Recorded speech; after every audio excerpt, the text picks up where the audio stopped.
Rien ne prédisposait la rêveuse que je suis à devenir une grimpeuse de haut niveau. Vraiment rien. Mes professeurs d'éducation physique désespéraient de me voir parvenir à boucler les 20 minutes de course à pied sans m'asphyxier. Et le cross annuel, point d'orgue de mon calvaire. Je me souviens du pollen de sol laineux qui voltigeait en ces matinées de juin au parc de la Pépinière. C'était joli. On aurait dit de la neige. Pourtant, mes bronches irritées soufflaient de plus belle à chaque foulée. Les points de côté me cisaillaient l'aine, et pour les faire passer, je serrais fort dans ma main un caillou. Sa présence, au creux de ma paume, me rassurait. À mon grand dam, mes parents n'avaient jamais songé à solliciter une dispense d'athlétisme pour m'épargner ces courses atroces. J'aurais bien aimé avoir un bandeau avec écrit en gros « asthmatique, prenez soin ». Mais non, on avait décidé que je serais comme tout le monde, à la différence près que j'en baverais plus. Pourtant, j'aurais pu échapper à ce calvaire, car c'était l'époque lointaine où le sport était fermement déconseillé aux asthmatiques. On les tenait dans du coton, on tamponnait leurs fessiers avant d'y enfoncer avec bienveillance une seringue de cortisone. Moi, je n'ai jamais eu droit ni au coton, ni aux piqûres, ni au traitement de faveur. À la décharge de mes parents, il faut dire que ce n'était pas à rechercher la simplicité que de faire prendre des doses d'homéopathie à un enfant qui souffre et de passer à son chevet des nuits blanches. Lorsque je haletais en m'agrippant à son poignet, ma maman aurait volontiers échangé ses poumons contre les miens. Une petite bouffée de chimie aurait parfois été la bienvenue, c'est vrai. Je n'ai eu droit à la première qu'à l'âge de 18 ans après le bac, que j'ai passé en comatant sur mes feuilles, le cerveau embrumé, Kleenex au poignet et larmes à l'œil. Pas de chagrin, non, juste l'incapacité à vivre au printemps. Il y a eu quelques années, alors que les crises et les allergies me clouaient encore au lit, j'ai lu ces mots d'Antonin Artaud qui ressentaient comme une érosion de l'être, un effritement de toutes ses capacités, un effondrement central de l'âme. Le poète évoquait la fragilité, sa fragilité psychique, et j'y retrouvais les sensations de mon état printanier. Condamné de bonne heure à faire du sport en dépit des capacités limitées, je me suis fortifiée et bizarrement j'ai développé un réel goût pour l'effort. Lors d'un tour du Kéra en famille, j'ai déclaré tout de go, dans une pente abrupte, que je voulais porter le sac de 15 kilos de mon père pour faire montagnard. J'avais 12 ans. Pourquoi est-on allergique ? Il paraît que c'est un problème d'immunité. Une immunité non pas défaillante, mais déraisonnablement fringante, propre au tempérament hypersensible, dit-on. Je ne vais pas prétendre le contraire, je pleure très facilement, et il suffit que quelqu'un s'effondre en larmes devant moi pour que par un mystérieux processus de vase communicant, les larmes me montent aux yeux. Je ne sais plus alors si je dois consoler ou être consolée. C'est embarrassant. Durant des années, j'ai maudit cette sensibilité excessive qui m'empêchait de trouver ma place et me forçait à m'isoler. Je suis née avec des sens surdéveloppés, un nez et une ouïe d'une finesse peu commune. La musique et les parfums sont toujours trop forts, m'agressent facilement, c'est ainsi. Je recherche le silence et les bruits de fond. Tout ce qui sert à meubler le vide me fatigue. J'ai besoin de vivre au large pour respirer. Là où les autres coupent la neige avec leur quart, dérapent et offrent de précieux dixièmes aux adversaires, je glisse vite, sans une éraflure. Cela s'appelle skier. Aujourd'hui, c'est le dimanche des rameaux de 1994. On va accrocher les branches d'olivier au parvis des églises. Les gens vont se sentir meilleurs, en paix avec eux-mêmes et avec le monde. Moi, non. En course, je dois être agressif, déterminé, sans pitié. Dès que s'ouvrira le portillon de départ, je n'aurai plus d'amis ou de coéquipiers, seulement des adversaires à battre. Barnas au départ, crie le haut-parleur. Encore un regard sur la piste, quelques assouplissements, puis 2 longues respirations. Je ferme les yeux et redessine la ligne parfaite, celle qui me fera gagner. Mon cœur bat d'impatience sous la veste coupe-vent. L'adrénaline monte, la concentration aussi. Je rouvre les yeux. Bruno, mon entraîneur, s'approche et grogne. Souviens-toi que seules les 3 premières places comptent. Après, ce ne sont que des médailles en bois. Tu sais ce que tu dois faire. Sois méchant comme une merde. Hier soir, on a discuté. Cela arrive de plus en plus souvent. Je n'ai pas encore compris si je lui plais ou s'il me soutient parce que c'est son métier. Il s'amuse toujours à nous taquiner. Il aime nous provoquer pour voir de quel métal on est fait. Athlète ou champion, la plupart le détestent. Je le respecte. C'est ce que l'on m'a appris à la maison. Je croise le regard de Bruno, qui, à mon signal, me retire le blouson des épaules comme on enlève le peignoir d'un boxeur. Je resserre les crochets des chaussures, je baisse le masque sur mes yeux et je m'approche du portillon du départ. Les spatules vibrent dans l'air. La piste attend le dessin de mes courbes. Je serre les poignets de mes bâtons. Je contracte les muscles de mon corps et je me prépare à exploser. 5, 4, 3, 2, 1. Après la première courbe, les skis commencent à glisser vite. Les pupilles enflamment la ligne parfaite et les jambes dessinent de douces trajectoires en évitant les coups de frein brusques. La bosse de neige, le petit creux, le rail, le bombé, le saut qu'il faut avaler, la compression. Jusque-là, tout va bien. Il s'agit avant tout de garder la ligne, sans penser à rien d'autre. Tiens-la, et ça ira. Oublie-la, et tu sors. Allonger est une erreur. Couper est une erreur. Tu dois suivre la ligne. Tu n'as pas le choix. Les jambes et la ligne, jusqu'en bas de la piste. Un instant, c'est quelques décimètres de trop, cette fraction de vitesse en plus que le cerveau peut hasarder, mais que les jambes ne peuvent plus contrôler parce qu'elles ont passé la limite. Au milieu de la descente, je perds la ligne. J'élargis la courbe et je rencontre le poteau métallique. Il n'y a pas de protection et pas le moindre espace pour l'esquiver. Un risque fou, criminel. Le poteau est là, à 1 mètre de la porte du supergéant. Il m'arrive dessus à 100 à l'heure. D'instinct, je tourne le buste et lève le bras pour me protéger le visage, mais l'impact est d'une violence extrême. Je me crache contre le mât métallique, le pli de 30 degrés. Je sens un choc et un coup de fouet. Puis la lumière s'éteint. Je passe de la veille hallucinée qui précède la collision à l'abandon comateux d'un corps catapulté dans le ciel de Jaffero. Le noir se fait en moi. « Il est mort !» hurlent Lucio Gianotti et Franco Gardin, les techniciens en bord de piste. Ils sont pétrifiés. Personne n'a le courage de s'approcher. Ils me voient froissé dans l'ombre de la montagne. Ils sentent qu'il n'y a plus d'espoir. Ils revivent le cauchemar d'autres histoires qui se sont mal terminées. Et maintenant Barnas, pense-t-il au bord de la piste. Encore un qui ne vieillira plus. La course est stoppée et le haut-parleur se tait pendant que le soleil continue d'illuminer une belle journée de fin d'hiver sur le Jaffero. Tout s'est arrêté.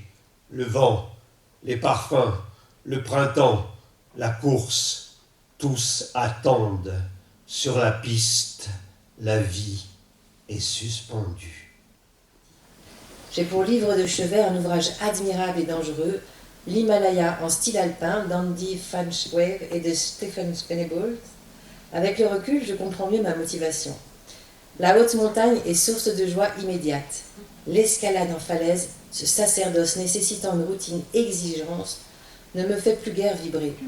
La proposition de l'alpinisme est plus périlleuse, mais aussi plus libre et plus artistique. Il suffit d'y être, d'y passer du temps, d'y étancher sa soif. L'euphorie est là, dans cet engagement corps et âme, en marche vers le sommet. Plutôt risqué de se geler les orteils que d'être condamné à la neurasthénie. Durant ces 2 années et demie passées à enseigner le français dans un collège de Chambéry, j'ai entrevu ce que pouvait être l'ennui. Je suis plus efficace dans une fissure que sur le tableau noir. En dépit d'un zèle ingénu, je m'aperçois que je ne peux rien contre l'impitoyable reproduction sociale. Les bons sont devenus excellents, tandis que les paumés poursuivent une irrémédiable dérive à laquelle il m'est devenu pénible d'assister. 1 an plus tard, en quittant définitivement l'éducation nationale, je recevrai pourtant des témoignages touchants de la part de mes élèves à me mettre la larme à l'œil. Ils étaient heureux de venir à mes cours. Ils appréciaient mon enthousiasme, ma douceur et mon sourire. J'aurais même un doute. Et si c'était ma vocation? Si c'était là ma place finalement? Mais je ne parviens pas à oublier ces ados résignés, ces jeunes dont l'ironie désabusée masque un profond désarroi. Ce sont eux les plus démunis, ces enfants désenchantés qu'il faudrait aider. Face à eux, je suis désarmée. Rien ne me prédispose au métier d'éducateur. J'éprouve la plus grande réticence à me fondre dans un personnage, à endosser la tenue de l'autorité et à diriger. Rencontrer certains parents est source de tourments. Il est des situations qui dépassent mon entendement. Sans doute suis-je trop sensible. Comment puis-je aider ces jeunes si leur attitude me fait déprimer? Leur redonner espoir si je me morfonds? Comment espérer me mettre honnêtement au service d'autrui si je renonce à ma voie véritable? J'avais imaginé que le métier de professeur de français me permettrait de gagner ma vie en m'offrant du temps pour grimper et voyager. Résultat, je suis submergée par des cours à préparer, des copies à corriger, un calendrier à respecter. Moi qui n'ai jamais eu d'autres impératifs que ceux que je me fixe, j'ai tout d'un coup le sentiment de m'enterrer vivante et de trahir mes élans. J'aspire à une vie plus intense. C'est ce qui m'a poussée à quitter les compétitions. La vision d'un agenda trop dense m'a toujours empli d'effroi. Il me faut de vastes pages blanches pour rêver, organiser mon chaos et mes errances. En somme, je préfère vivre dangereusement plutôt que de m'ennuyer. Dans l'hiver 1996, plus par obligation que par choix, j'abandonne la compétition et je deviens moniteur de ski. Cela me semble être la seule destination naturelle pour un ex-athlète de la neige. Mais je la vis comme une défaite. Pour quelqu'un qui voulait gagner et frapper le monde, enseigner le chasse-neige est moins que rien. Zéro. Il y a des gens qui offrent à boire pendant une semaine quand ils obtiennent leur diplôme de moniteur. Moi, je me voyais au contraire comme celui qui a échoué à la tâche, le lâche qui a trahi son rêve. Le premier hiver, j'enseigne peu et sans amour. Je passe l'été à servir des polenta au restaurant, puis je passe la sélection de moniteurs de snowboard. Et je m'imagine notre avenir. Si ce n'est pas le ski, ce sera le surf, me dis-je. Je participe à quelques courses, mais l'étincelle ne se produit pas. Skier droit ou de travers ne change pas grand-chose. Alors je mets mon masque de moniteur patient et je commence à enseigner la flexion, l'extension, le buste vers l'aval et l'appui du bâton. Je souris aux clients, j'écoute leurs histoires, je les cajole et parfois je les psychanalyse pour les libérer de la peur. Quelques élèves apprécient particulièrement mon implication et me le font savoir avec un pourboire généreux, une embrassade ou un café. Au moins, avec ce travail, je ne mourrai pas de faim et je gagnerai mon indépendance d'adulte. Avec mes premières payes, j'arrive à m'acheter une Fiat 500 d'occasion de 1978, 2,2 millions de livres, ma première voiture. Puis je loue un appartement à Paquier, au cœur de Valtournenche, à 2 pas du clocher blanc et de la place des Guides.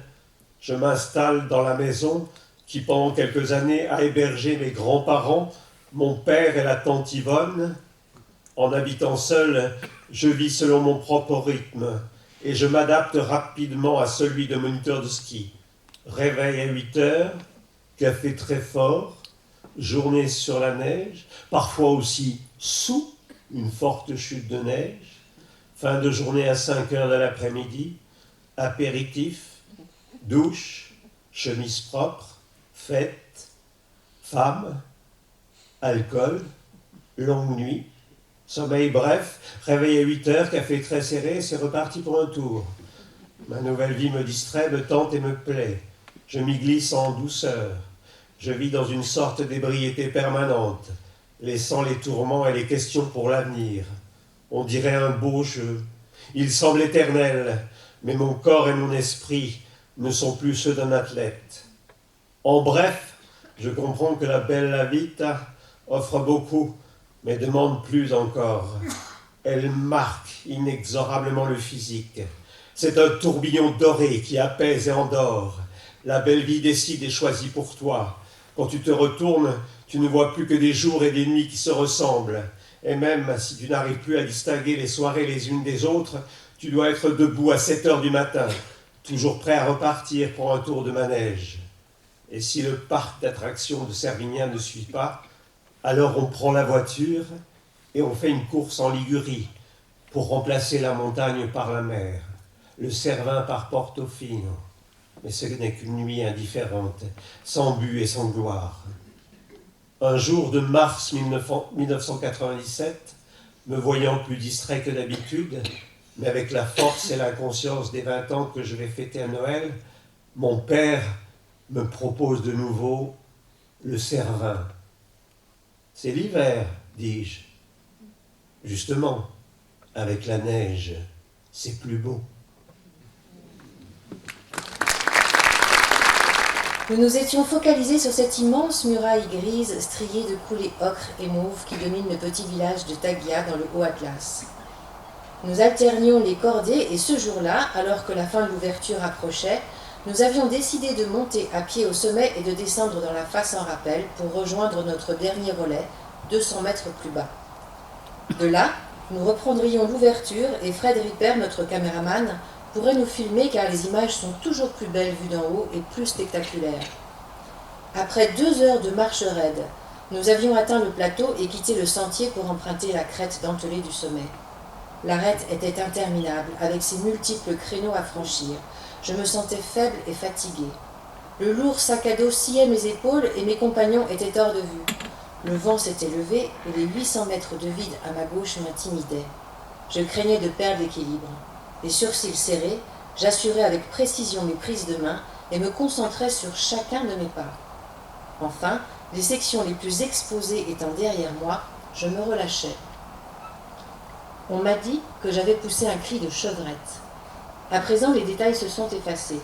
Je ne ressens plus aussi intensément ma semelle qui accroche une aspérité de ce rocher calcaire, détail infime qui me propulse dans l'air. 2 longues pirouettes comme au ralenti. La sensation d'animer le paysage contre mon gré, et soudain voir le vide, le pierrier qui m'attend 30 mètres plus bas, voir distinctement, en dépit du mouvement, les blocs sur lesquels je vais m'écraser, dans une fraction de seconde. Je m'entends penser « Mince alors, c'est ici que ça se termine ? Comme ça, si vite, si tôt, si bêtement ?» et m'entends murmurer « Émilie, petite sœur, stupeur !» À mesure que la chute s'accélère, ma pensée fige ce sentiment de perplexité. Ma mort m'étonne. Un premier rebond apporte à mes chorégraphies le fantastique élan qui lui manquait pour enchaîner la pirouette suivante. Je tournoie dans le vent, propulsé toujours plus vite, toujours plus haut par une force qui me dépasse. Et puis, sans savoir pourquoi ni comment, c'est le miracle. 2 mètres avant de franchir le rebord de la falaise, mes mains agrippent une pierre plantée dans le talus et la chute est stoppée net. C'est à cet instant que j'ai libéré ma chèvre intérieure. De longs hurlements stridents me déchirent la poitrine, car l'effroi vient après, avec la prise de conscience du drame évité. J'étreins farouchement ma stèle de liberté sans oser baisser les yeux, me contentant d'hurler ma peur. Il faut qu'elle sorte de là. Je l'exorcise et le hurlement se mue en ululement. Je me fais chouette et mon cri se fait joie, car tant d'années après, même si le souvenir de mourir sur le champ s'est peu à peu effacé, je sais que cela me fit de demeurer vivante. Personne ne m'a vu tomber, mais tous m'ont entendu crier. Arnaud Blême m'a rejointe. Il me serre dans ses bras comme s'il ne voulait plus me lâcher. La tête sur son épaule, je tremble comme une feuille et sanglote de plus belle. Mon pantalon est déchiré, des gouttes de sang traversent mes vêtements. Le lourd sac à dos qui m'a déséquilibré porte une large entaille. Dans ma chute, il m'a protégé le dos des chocs. En revanche, j'ai un hématome de la taille d'une belle poire sur la fesse gauche. Le village est à 3 heures de marche par un sentier abrupt. Je ne peux ni bouger la tête, ni mettre un pied devant l'autre, mais à première vue, aucune fracture. Nous décidons de passer la nuit au sommet de la montagne. Si un tel accident m'était arrivé dans les Alpes, mes amis auraient sûrement appelé les secours. Mais ici, il n'y a rien de particulier à faire. Le portable ne passe pas, il n'y a pas d'hélicoptère à attendre. Le premier hôpital est à 8 heures. Ne reste qu'à bivouaquer en attendant l'aurore. Après tout, pourquoi ma vie aurait-elle plus de valeur que celle d'une bergère berbère ? J'ai toujours cherché à éloigner la pensée de la mort, comme si le sujet ne me regardait pas, comme si j'étais d'une certaine façon immunisé. Mais au cours de mes années d'alpinisme, je ne manquais pas de preuves du contraire. J'avais risqué ma vie de façon idiote lors de mes premières expériences verticales, quand j'allais oublier de m'attacher sur le Séravin pendant la première solitaire de la Casarotto Grassi, quand une prise m'était restée dans la main et que ma chute n'avait été arrêtée que par un petit replat de quelques centimètres. Et mes compagnons avaient vécu des incidents qui n'avaient dû qu'à une bonne dose de chance de ne pas tourner à la tragédie. Quand on va en montagne, la mort n'est jamais une hypothèse lointaine. Et quand elle frappe quelqu'un qu'on connaît, on accuse la fatalité ou le destin parce que c'est plus facile de continuer ainsi. Et si c'était la dernière ? Combien de fois, avant d'attaquer une escalade, nous sommes-nous arrêtés pour considérer cette éventualité? Moi, je ne l'ai jamais fait, mais mon instinct a souvent décidé pour moi, me faisant renoncer à cause d'un étrange sentiment d'agitation que je ressentais au plus profond de moi-même. Et si je n'étais plus capable de l'écouter? Vallée du Chinchal, Badur Dai, 22 janvier 2010. Des mètres cubes de pierre passent au-dessus de ma tête comme autant de projectiles. Je suis agrippé à mes piolets, trop loin au-dessus de la dernière broche pour pouvoir penser à redescendre et échapper au danger. Impuissant, je ne peux que regarder vers le haut, en espérant ne pas être frappé. Sans l'avoir voulu, je suis en guerre. Je lutte pour survivre. J'ai la certitude que d'ici peu, je serai un homme mort. Mais je ne me rends pas, et j'essaye de rester attentif, prêt à esquiver le coup, à me jeter dans le vide, si c'est la dernière possibilité. Je vois surgir une avalanche de neige et de débris. Elle arrive sur moi. Je baisse la tête et je me prépare à l'impact. Je me crispe sur mes piolets, au point d'en avoir mal aux mains et aux poignets. J'attends d'être entraîné vers le bas, vers la mort. J'ai entendu dire que quand on est certain de mourir, on voit sa vie repasser devant soi comme dans un film, avec ses moments les plus significatifs. Des conneries! Dans ma tête, à cet instant, il n'y a de place que pour une seule pensée. Vivre! Je me demande quel sens pourrait avoir ce passé s'il n'y a plus d'espoir de construire un avenir. Je me bats avec la volonté désespérée de celui qui lutte pour sa survie, et je résiste à l'avalanche avec toute la force que j'ai dans le corps. Puis en un instant, tout se tait. Tout devient calme. Le silence n'est rompu que par les cris de mes compagnons qui m'exhortent à descendre le plus vite possible. J'essaye de visser une broche, mais je n'y arrive pas. J'entends un nouveau vrombissement effrayant sur ma tête. Je lève les yeux et je vois un bloc énorme me fondre dessus. Maintenant, c'est sûr. C'est vraiment la fin. Les frissons me paralysent. La lucidité qui m'avait accompagné jusqu'ici fait place à la résignation. Les décharges d'adrénaline m'empêchent de penser. Je me colle le plus possible contre la glace, serrant mes piolets encore plus fort qu'avant, et je ferme les yeux en attendant le choc. Quelque chose m'effleure. Je perds l'équilibre. Pendant quelques secondes, je reste accroché à un seul piolet. Je me sens entraîné vers le bas. Un vacarme m'accompagne, une énième avalanche. Je suis de nouveau frappé. Puis, avec une force désespérée, je plante mon autre engin. Je respire de plus en plus difficilement. « Hervé !» crient mes compagnons. « Hervé !» Je n'arrive pas à répondre. J'ouvre les yeux et je regarde de nouveau vers le haut. Désormais, c'est le silence. Plus rien ne tombe. Tout s'achève comme ça a commencé, sans aucune raison apparente. Je visse une broche dans la glace sur ma gauche et finalement j'arrive à descendre et à rejoindre mes compagnons. Avec des gestes maternels, ils me prennent dans leurs bras et me guident vers la grotte où ils s'étaient mis à l'abri. Je ne peux plus rester immobile. Je parle, je m'agite, je suis exubérant, je ris, et je demande s'ils vont bien, si tout est OK. Je leur assure que ce n'était rien. Je me comporte comme si rien ne s'était passé. Mes compagnons me regardent avec des yeux hallucinés. Ils comprennent que je suis en état de choc. Quelques minutes passent, et je me sens envahi par un grand vide. En silence, je regagne Chimchal, perturbé. Le soir, près du poêle, je me sens comme quelqu'un qui a échappé à l'étreinte étouffante de la mort. Mais je ne trouve pas les mots pour raconter ce qui s'est passé, pour expliquer l'état de mon âme. J'ai besoin de temps. Parfois, pour s'améliorer, un alpiniste a besoin non pas d'entraînement plus dur ou de montagnes plus difficiles, mais de réfléchir sur ses actions, sur ses erreurs.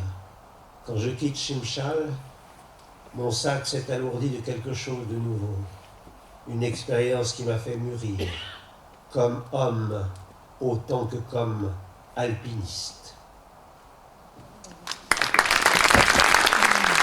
Et la dernière partie de ce qui s'est passé, que Patrick nous a raconté, que moi j'ai écrit, on le voit maintenant dans une petite vidéo.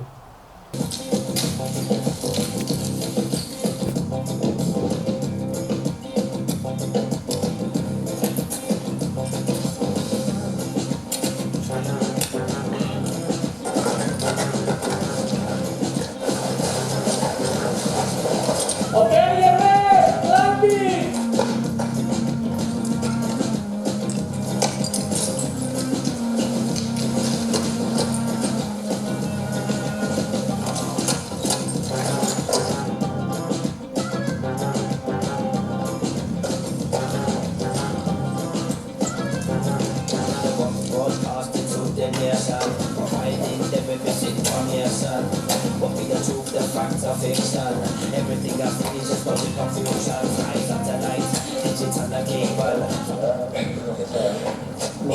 Okay, I almost get crushed by that rifle.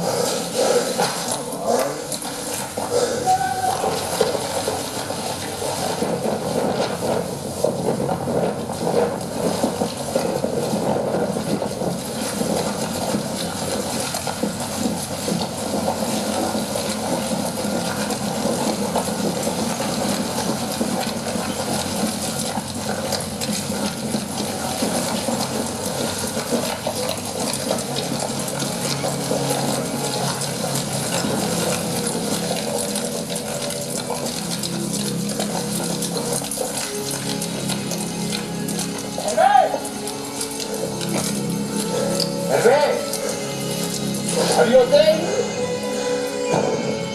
He's okay.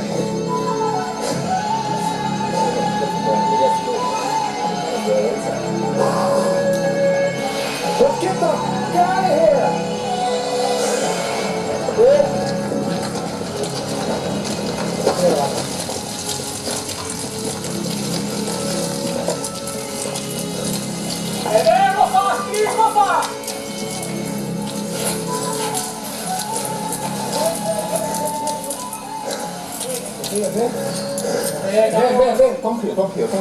In total, 4 avalanches come blasting down the climb. Somehow, Hervé is able to descend the climb without sustaining serious injury. Very